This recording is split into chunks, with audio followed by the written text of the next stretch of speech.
So there's this really controversial idea making the rounds in Australian politics. Should the mainstream Conservative Party actually form an alliance with the populist One Nation Party? Some commentators are arguing it's not just a possibility anymore, but an absolute necessity. Today, we're going to break down exactly what that case looks like.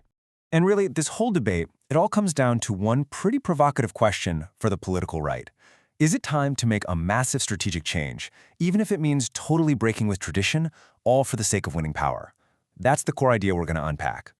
All right, so here's how we're going to tackle this. First, we'll look at the dilemma that conservatives are apparently facing and how Australia's unique voting system is creating a big problem. Then we'll check out a warning they see coming from Europe, look at the very specific solution being proposed, and finally, get a handle on what they believe is really at stake here. Okay, so let's start with the core of the problem, as they see it. Why is this even a conversation right now? Well, the argument kicks off with this idea that One Nation's support has shot up to a point where it just can't be ignored anymore. It's not some minor protest vote. In some polling, their support is pretty significant, and that totally changes the electoral math. For the folks making this case, the political landscape has changed for good. They're basically saying that conservative strategists need a serious reality check. They've got to accept that just trying to win back One Nation voters with the same old tactics is, well, a pretty naive and outdated approach at this point. So this dilemma leads us straight into the really technical part of this whole debate, the Australian voting system itself. And trust me, this is where the argument gets really interesting. Here's the core claim. When voters on the right split their support between the coalition and One Nation, it doesn't just divide their own side. They argue it actively helps their opponents win. And this is seen as the huge strategic blunder that has to be fixed. You can really hear the frustration in that perspective, can't you? The point is, even if a clear majority of Australians vote for right-leaning parties combined, the lack of coordination between them means the left can still win.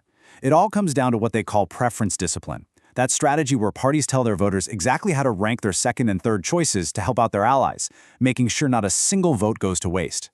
Now, to really get why this happens, we need a super quick refresher on preferential voting. See, it's not just about who you put as number one. It's about where your vote goes if your first choice gets knocked out. That redistribution of votes, it is everything. And this visual shows you exactly how that kind of counterintuitive result can happen. Look, the two right-wing parties together might have a clear majority of the initial votes. But if their preferences just kind of leak all over the place, while the left-wing parties have a rock-solid deal to send all their preferences to each other, the left can actually sneak past the finish line first. This is the exact scenario these commentators say is just handing power to their opponents. Now, to really hammer this point home, the people pushing for this alliance don't just stick to Aussie politics. Nope, they look overseas, to Europe as a kind of cautionary tale of what happens when the right refuses to team up. And this comparison perfectly lays out the analogy they're making. On one side, you have the current Australian situation. On the other, the outcome they're terrified of, based on what they're seeing happen in some European countries facing a similar dynamic. Specifically, they're pointing to places like Germany, where the mainstream parties absolutely refuse to form a coalition with the right-wing AfD. And the result, they argue, isn't some victory for the center-right. It's a recipe for what they call permanent left governments that just get locked into power. So if that's the problem and that's the scary warning from overseas, what's the actual solution they're putting on the table? Well, the first thing to get is that this proposed solution isn't just some simple handshake deal to swap preferences come election time. The folks arguing for this say it needs to be something much, much deeper and more formal than that. In fact, the roadmap they lay out is pretty clear and pretty bold. It would start with serious formal discussions. That would lead to ironclad preference deals. But the final and most radical step is the idea of offering One Nation MPs actual ministries, cabinet positions in a shared government. So yeah, this would have to be a genuine power-sharing arrangement. The goal isn't to just use One Nation for their votes. It's to create a truly unified government where they have a real seat at the table and can help shape policy directly. Now, what's interesting is this call for a more radical strategy is also tied to a critique of the coalition's style. Proponents of this alliance argue that, to win, the right doesn't just need a new structure, but a tougher, more direct way of doing politics. They point to quotes like this one from Coalition Senator Matt Canavan.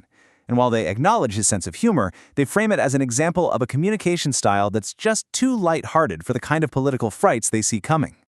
The argument is that this larrikin style just isn't forceful enough for what they see as these critical battles over energy and climate policy. They're saying a unified, much more aggressive political front is what's really needed. And all of this builds to what these commentators see as the ultimate choice that's now facing the coalition. When you strip it all away, the case being made is really a choice between two paths.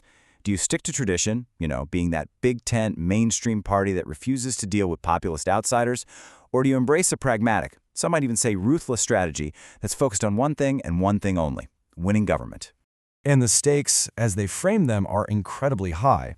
For proponents of this deal, this isn't just about winning one election. It's about preventing a future where a left-wing government becomes permanently entrenched in Australia, fundamentally changing the country as they see it. And that leaves us with a final question that goes way beyond this specific debate. For any political movement, how do you decide when a strategic alliance is a necessary evil to get what you want, and when it crosses a line that fundamentally changes the very core of who you are?